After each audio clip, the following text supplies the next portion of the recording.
Hi, and welcome to another video by Get It Done Home Repairs. Today's project, we're going to be removing a dimmer switch and we're going to be replacing it with a standard flip switch like this. Now, the main thing is that you go make sure your power is turned off before you start working in here. I did turn the power off, so I know that this outlet here or this switch has no power in there whatsoever. But if you're not sure, you can use something like this. It's called a non-contact voltage tester.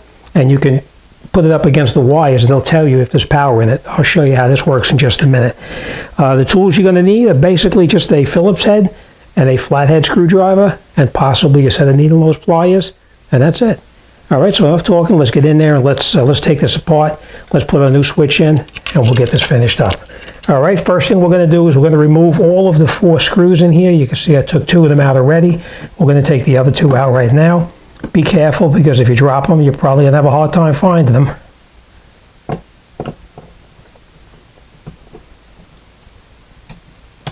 And then we just take the plate off just like this. Next thing we do is we come in here, we take out these 2 screws right here. We just unscrew these. You can use a flathead on this one or a Phillips head, depending on what you prefer.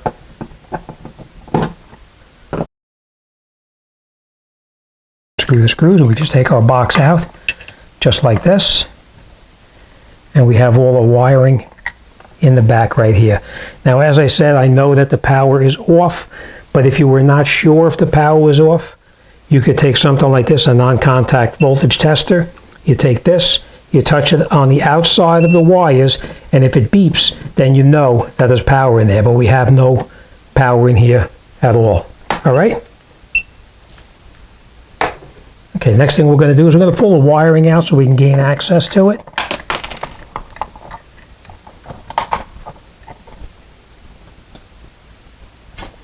Okay, we're going to hold the wires with our hands like this. We're going to take the wire nut and we're going to rotate it counterclockwise.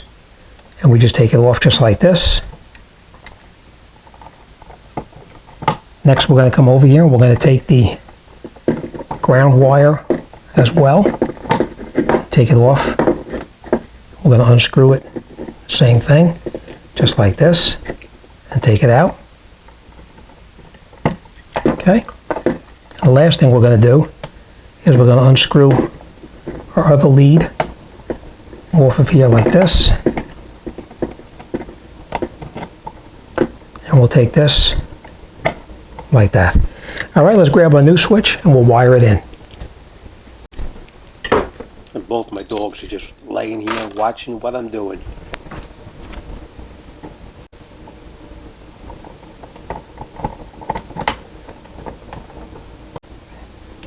Okay, now that we're ready to put it back together, you want to look on the switch itself, and it'll tell you on the top of the switch that is the top of the switch. It says top right on it, so we know that faces up. We're going to connect our 1 black lead here, our 2nd black lead there, and then the other wire is going to connect right on here. That's our ground wire. Now, I just want to bring this up to your attention too. This is what they call a single pole switch, which means it's controlled just from this location. If you have a switch that's controlled from a 2nd location, that would be called a 3-way switch, and that would be different, the wiring on that switch. So this one is what they call a single pole, which means it's just controlled from this location. All right, now we're going to take these wires and we're going to connect them on. These wires, when we tighten them, we go clockwise to tighten it up. And when we go clockwise like that, we want to make sure that the wire pulls tighter as we're tightening it up. Okay, so let me explain what I'm going to do. We're going to take our wire, and we're going to take this, and we're going to bend it, make a loop in the wire, just like this.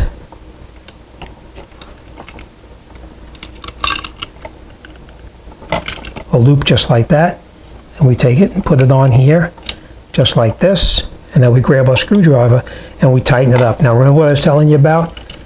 You want to have the loop go in the clockwise position. So that's what it's going to do, just like that.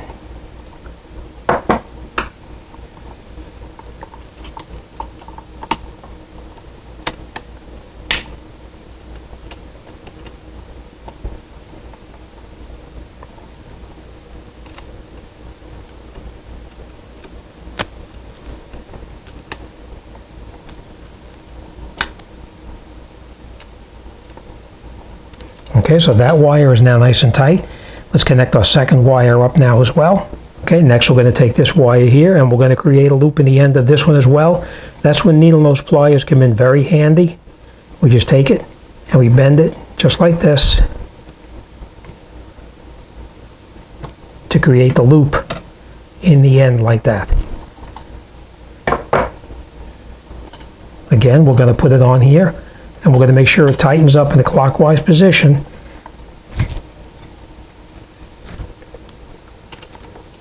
We hold the wire with our thumb to keep it in the correct location. Make sure the wire is where you want it, and then we'll snug it down nice and tight. Okay, and these two wires now are connected.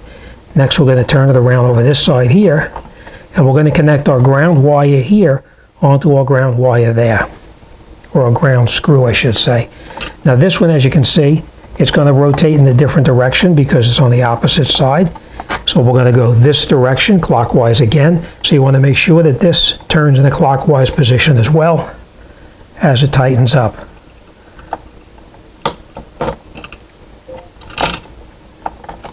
I'll put it on there and then I'll bring in, I'll show you what I mean. Just like this. And then we're going to pull this a little tighter.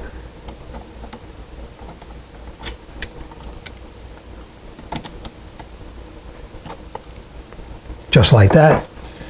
And now we'll grab our screwdriver and we'll tighten it down. And as we're rotating it clockwise, that wire is pulling a little tighter.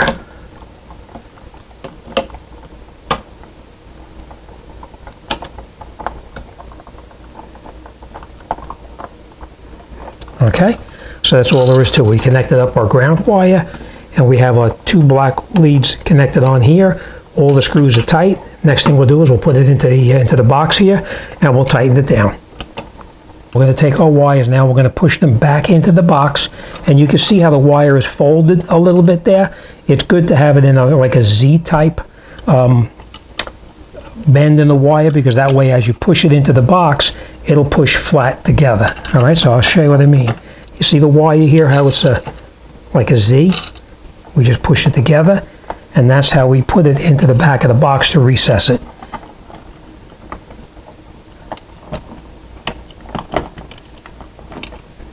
Now we'll screw our screws in here. I'm going to switch sides.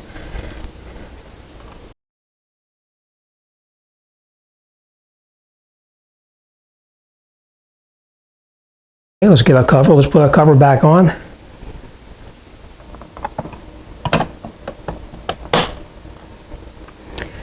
Now we'll catch all four of the screws. We're not going to tighten anything up yet. We're just going to catch them only by one or two threads.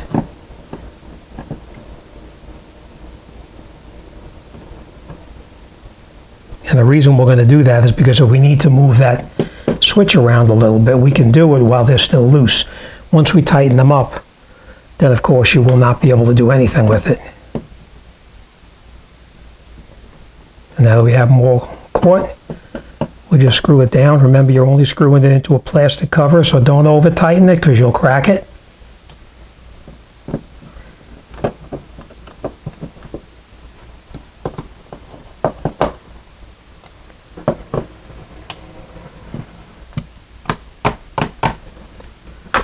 So that's it, our switch is done, it's wired up correctly. Next thing we're going to do is we're going to go in, we're going to turn the circuit breaker back on, and we're going to make sure that the switch works exactly as it's supposed to. But that's all there is to it, it's fairly easy. Just make sure you have the right switch. As I said, you have a single pole and you have a three-way switch. And the three-way switch is controlled from two separate locations, where a single pole switch is controlled from only one location. All right, that's it, this job is done, and we're on to the next one. All right, as always, thanks for watching. I'll see you on the next one.